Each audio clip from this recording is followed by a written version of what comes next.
Right? This is the 22nd of September, and this is the 64th time we are speaking on the Majjhima Nikaya Suttas. We are coming to the end of the Majjhima Nikaya. Tonight happens to be a very auspicious night. It's the full moon night of September. In fact, it's doubly auspicious. Firstly, tonight in the Chinese calendar, the full moon night of the 8th month, today is the festival, mooncake festival, where Chinese all over the world celebrate by eating the mooncake, and at night all the children go around with lanterns, paper lanterns of different shapes, and with this candle inside it. So that's one reason why it's auspicious. The second reason is this is the last night of the Majjhima Nikaya talks. So for this Vasala, next year hopefully we can do the last of the series. Next year we hope to do the Digha Nikaya and 6 books of the Khuddaka Nikaya. Okay, now we come to Sutta 151. Pindapataparisuddhi Sutta, the purification of alms food. Parisuddhi, you can say, is the utter purification. Just like in the 4th jhana, you have the utter purification of equanimity and sati, recollection or mindfulness. Thus have I heard. On one occasion, the Blessed One was living at Rajagaha in the bamboo grove, the squirrel sanctuary. Then when it was evening, the Venerable Sariputta rose from meditation and went to the Blessed One. After paying homage to him, he sat down at one side. The Blessed One then said to him, Sariputta, your faculties are clear. The color of your skin is pure and bright. What abiding do you often abide in now, Sariputta? Now, Venerable Sir, I often abide in voidness. Good, Sariputta. Now indeed you often abide in the abiding of a great man, for this is the abiding of a great man, namely voidness. Stop here for a moment. We can see in the previous sutta we read, Majjhima Nikaya 122, the paragraph 6, that's on page 972. We go back to 972. Mahasunyata Sutta, the greater discourse on voidness. In paragraph 6, the Buddha says, however, Ananda, there is this abiding discovered by the Tathagata to enter and abide in voidness internally by giving no attention to all signs. So, abiding in voidness means not giving attention to any sign at all. In other words, it's the signless concentration, as mentioned in other suttas, it's the signless concentration where the mind is void of any nimitta, any sign, any object. This, very few monks can abide in this. The concentration has to be very great and probably have to be an arahant.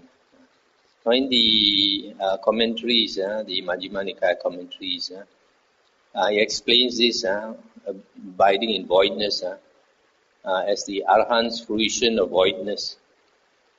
Arahant's fruition of voidness. This is just a comment by later monks. There is no basis for this in the suttas. In the sutta, it's quite clear.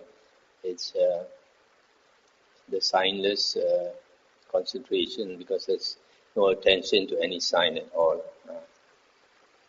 So Sariputta, if a monk should wish, may I now often abide in voidness, he should consider thus, on the path by which I went to the village for alms, or in the place where I wandered for alms, or on the path by which I returned from the alms round. Was there any desire, lust, hate, delusion or aversion in my mind regarding forms cognizable by the eye? If by so reviewing he knows thus, on the path by which I went to the village for alms, or in the place where I wandered for alms, or on the path by which I returned from the alms round, there was desire, lust, hate, delusion or aversion in my mind regarding forms cognizable by the eye, then he should make an effort to abandon those evil, unwholesome states. If by reviewing he knows thus, on the path by which I went to the village for alms, and in the place where I wandered for alms, and on the path by which I returned from the alms round, there was no desire, lust, hate, delusion or aversion in my mind regarding forms cognizable by the eye. Then he can abide happy and glad, training day and night in wholesome states. Again, Sariputta, a monk should consider thus, on the path by which I went to the village for alms, or in the place where I wandered for alms, or on the path by which I returned from the alms round, was there any desire, lust, hate, delusion or aversion in my mind regarding sounds cognizable by the ear, regarding odors cognizable by the nose, regarding flavors cognizable by the tongue, regarding tangibles cognizable by the body, regarding mind objects cognizable by the mind? If by reviewing he knows thus, on the path by which I went to the village for alms, there was desire, lust, hate, delusion or aversion in my mind regarding these sense objects cognizable by the senses, then he should make an effort to abandon those evil, unwholesome states. If by reviewing he knows thus, on the path by which I went to the village for alms, there was no desire, lust, hate, delusion or aversion in my mind regarding sense objects cognizable by the senses, then he can abide happy and glad, training day and night in wholesome states. Stop here for a moment. So here the Buddha says, if a monk wants to abide in voidness, then firstly he has to notice whether when he goes for alms round or coming back, whether there was any desire or hatred or delusion in regard to the six sense objects. And if there is, then these are considered evil, unwholesome states. In other words, the mind is moved by these sense objects. Then he should train himself so that to abandon those evil, unwholesome states until he knows that there is no such lust or aversion or delusion concerning these sense objects. And this is this sometimes you can notice if a person has just started to wear the robes, then he's easily moved by the sense objects. It's not trained enough. For example, we know that men have the habit of looking at a beautiful girl, or women have the habit of looking at a beautiful boy or man. So if this monk goes on alms round, or any man, if he notices a beautiful girl, the eye tends to follow. So it is a habit, probably from many lifetimes. So it's not easy to change your habits. So it needs mindfulness, and it needs understanding of the Dhamma, and it needs a strong mind to even know that your mind is moved. Again, Sariputta, a monk should consider thus. are the 5 chords of sensual pleasure abandoned in me? If by reviewing he knows thus, the 5 chords of sensual pleasure are not abandoned in me, then he should make an effort to abandon those 5 chords of sensual pleasure. But if by reviewing he knows thus, the 5 chords of sensual pleasure are abandoned in me, then he can abide happy and glad, training day and night in wholesome states. Stop here for a moment. So this is the second step. The first step is to guard his sense doors, to notice whether he is moved by sense objects. Now the second step is to abandon the 5 chords of pleasure. That means not to indulge in beautiful forms, beautiful sounds, smells, tastes and touch. In other words, giving up worldly pleasure altogether. Unless a person is very serious about the Dhamma, it is a normal worldly person is not likely to give up the 5 chords of sensual pleasure. Because most people think, what is life without enjoyment, without pleasure, without happiness? So worldly people, they indulge in worldly happiness. But the Buddha says that's only because they don't know of a higher happiness. People on the holy path, on the spiritual path, they want to indulge in a higher kind of happiness, a more permanent type of happiness, a type of happiness that does not give you suffering. Worldly happiness, we indulge in it, the end result is suffering. Because once you indulge in worldly happiness, you tend to crave for it, you tend to attach to it, and then when it goes away or it changes, then you can't stand it and you suffer. So this giving up of the 5 chords of sensual pleasure is quite a drastic step for worldly people. Unless you are totally committed to the spiritual path, you are not likely to take this step of abandoning sensual pleasure. Again, Sariputta, a monk should consider thus, are the 5 hindrances abandoned in me? If by reviewing he knows thus, the 5 hindrances are not abandoned in me, then he should make an effort to abandon those 5 hindrances.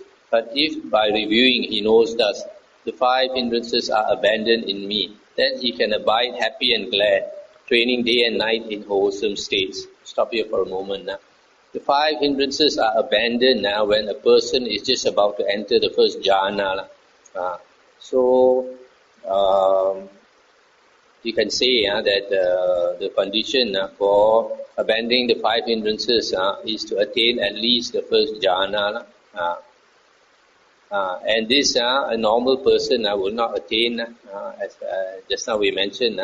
Firstly, that person has to be totally committed to the holy path, the spiritual path, and then only he abandons the 5 chords of pleasure. He does not want to indulge in any worldly pleasure. And then he practices meditation, and if the conditions are right, and he attains the first jhana, then only he can abandon the 5 hindrances. So, you see here, abandoning the 5 hindrances and attaining the jhanas is very much a part of the spiritual path, the holy path of the Buddha. Not like what later monks say, that jhana is not important, jhana is not necessary and all that. Here it's quite obvious that it is a necessary condition. Again, Sariputta, a monk should consider thus, are the 5 aggregates of attachment fully understood by me? If by reviewing he knows thus, the 5 aggregates of attachment are fully understood by me, then he should make an effort to If he knows that the 5 aggregates of attachment are not fully understood by me, then he should make an effort to fully understand those 5 aggregates of attachment. But if by reviewing he knows thus, the 5 aggregates of attachment are fully understood by me, then he can abide happy and glad, training day and night in wholesome states. Stop here for a moment. So you see, this fully understanding the five aggregates is after abandoning the five hindrances. Only after you have abandoned the five hindrances, then the Buddha says, then you can see things as they really are. Yatta Buddha Jnana Darsana. Then when you can see things as they really are, then when you practice vipassana or contemplation of the five aggregates, then you can understand the five aggregates as impermanent, as a source of suffering, and it is not fit to be regarded as this is mine, this I am, this is myself, as the Buddha says. So, if we know that the five aggregates are impermanent, as the other day the sutta says, you can see the rise and fall of the five aggregates, the appearance and the disappearance of the five aggregates. Just about 2 weeks ago, we had one lady here come for retreat, and she started coming here only recently because the son passed away. She had 2 sons. One is about 23 years old. The younger son is only 9 years old, and suddenly passed away, and she could not take it. So she came here for retreat. So imagine somebody you love so much, this young boy, this lady gave birth to her, and suddenly she appeared in her life. After 9 years, she just died and disappeared altogether from her life. No trace. So life is like that. About 25 years ago, when I was a new monk in Thailand, we were staying in this forest monastery. And then these villages, these Thai villages, when somebody passes away, they will bring the corpse to the wat, to the monastery, and burn it there, cremate it there, because in the village in Thailand, they don't have these electric burners, gas burners and all that. It's old-fashioned way. So I saw them bring this old lady just passed away, wrapped up in cloth, but you can see her face. Then they put her on top of this pile of branches that they had collected. And then they brought more of this wood piled on top of her. And then the monks poured, I'm not sure whether they poured petrol or they poured kerosene or what, and then they lighted it. Then there was a big fire, very big fire, and burned the corpse completely. But they had to wait many hours until the next morning before it was cool enough to go and collect the bones. So it's very striking, One moment you see this old lady there, few hours later, completely disappeared, no trace of her. So it strikes you that life is so impermanent.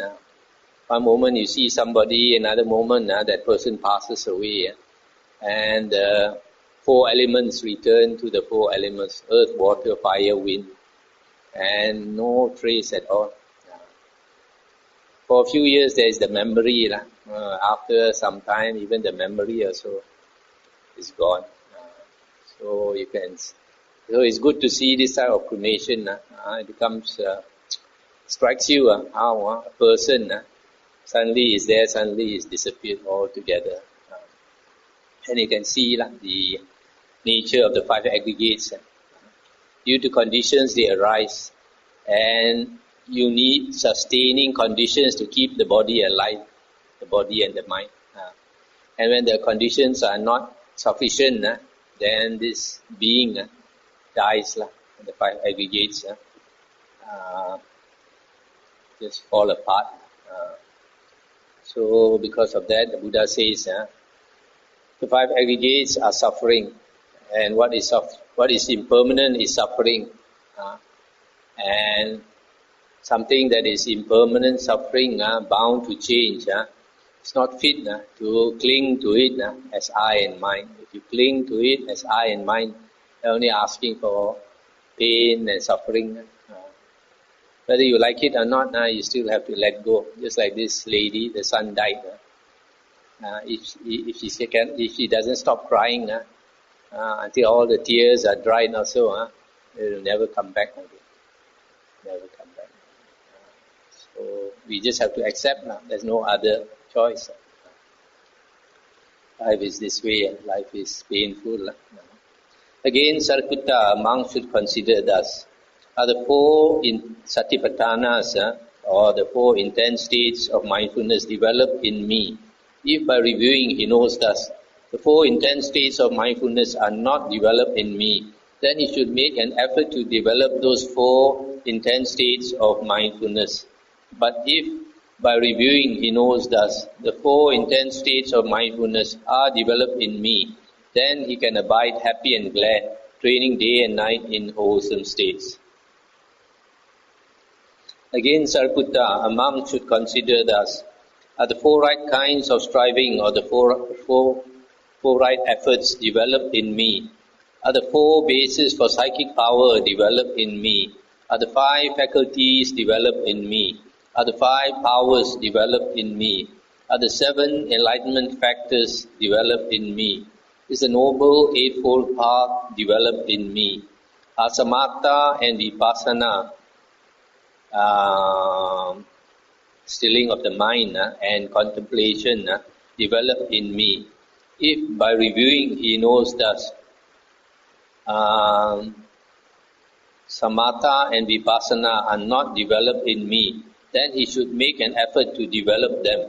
But if by reviewing he knows thus, samatha and vipassana, or tranquility and contemplation, are developed in me, then he can abide happy and glad, training day and night in wholesome states.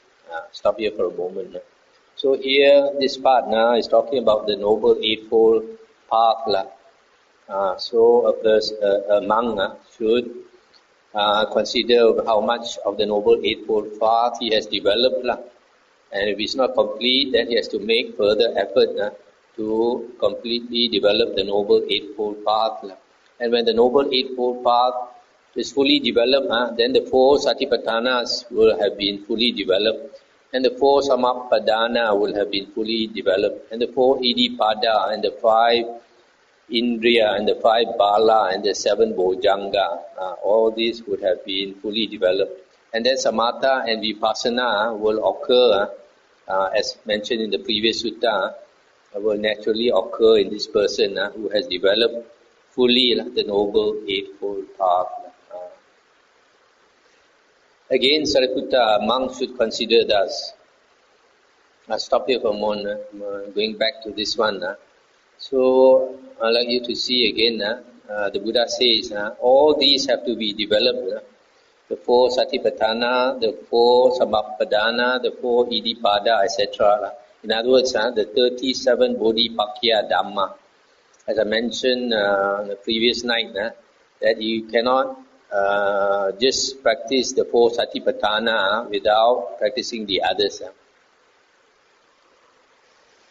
Okay, I was just saying that you cannot just want to develop the four Satipatthana by itself without the others, the other Bodhipakya Dhamma. You have to develop all the four Satipatthana, the four Iddhipada, the four Samappadhana, the five Indriya, five Bala, seven Bojjhanga, and the Noble Eightfold Path. And when that occurs, when that happens, the Noble Path is fully developed, then Samatha and Vipassana, this monk will automatically possess both Samatha and Vipassana. Again, Sariputta, a monk should consider thus, are true knowledge and liberation realized by me? If by reviewing he knows thus, true knowledge and liberation are not realized by me, then he should make an effort to realize true knowledge and liberation. But if by reviewing he knows thus, true knowledge and liberation are realized by me, then he can abide happy and glad, training day and night in wholesome states. Sariputta, whatever recluses and Brahmins in the past have purified their alms food, have all done so by repeatedly reviewing thus. Whatever recluses and Brahmins in the future will purify their alms food, will all do so by repeatedly reviewing thus. Whatever recluses and Brahmins in the present are purifying their alms food, all are all doing so by repeatedly reviewing thus. Therefore, Sariputta, you should train thus. We will purify our alms food by repeatedly reviewing thus. That is what the Blessed One said. The Venerable Sariputta was satisfied and delighted in the Blessed One's words. So you can see from here that the Buddha says to purify our alms food, that means to make for a monk, to make the livelihood very pure, then he has to practice the Noble Eightfold Path until he has attained liberation. Then he will have completely purified his alms food. In other words, he will deserve every little bit of food that he gets. It's one of the names for the Arahant is in Chinese is Ying Gong. Ying Gong is worthy of offerings. So if the monk has completely finished his work, completely developed the Noble Eightfold Path and become liberated, then he is worthy of all offerings. So you can see here, this Buddha says that when a monk goes for alms round or coming back from alms round, not only on alms round, whenever he can remember, he should review his progress on the holy path. Firstly, he should check, as in paragraph 3, Buddha says he should check himself whether paragraph 3 to 8, whether he is guarding his six sense doors, whether he's moved by external sense objects. He should not be moved by external sense objects. And he should be careful to abandon evil, unwholesome states of mind. Then after that, he has to abandon the 5 causes of sensual pleasure, totally give up enjoyment of forms, sounds, smells, tastes, and touch. And then by giving up the 5 causes of sensual pleasure, then his mind becomes more and more tranquil because he does not look for pleasure. That is the way to attain the jhanas. So when he attains the jhanas, the 5 hindrances are abandoned. And after attaining the jhanas, then when he practices vipassana or contemplation of the 5 aggregates of attachment, then he can fully understand the 5 aggregates of attachment as being impermanent, as being a source of suffering, as being subject to conditions, subject to change, and not fit or not worthwhile to regard as this is mine, this I am, this is myself. In other words, I and mine. So after that, he has to develop the Noble Eightfold Path fully. And when he develops the Noble Eightfold Path fully, then all the 37 Bodhipakya Dhammas are developed, consisting of the 4 Satipatthana, the 4 Samappadana, the 4 Iddhipada, the 5 Indriya, the 5 Bala, 7 Bojjhanga, and the Noble Eightfold Path. And when that happens, then he automatically possesses samatha and vipassana, tranquility and contemplation. And then that will lead, if he practices in the right way, that will lead to true knowledge and liberation. So this is the way the Buddha is saying that a monk should train to purify his livelihood, purify his alms food. In other words, to be worthy of the gifts of lay people.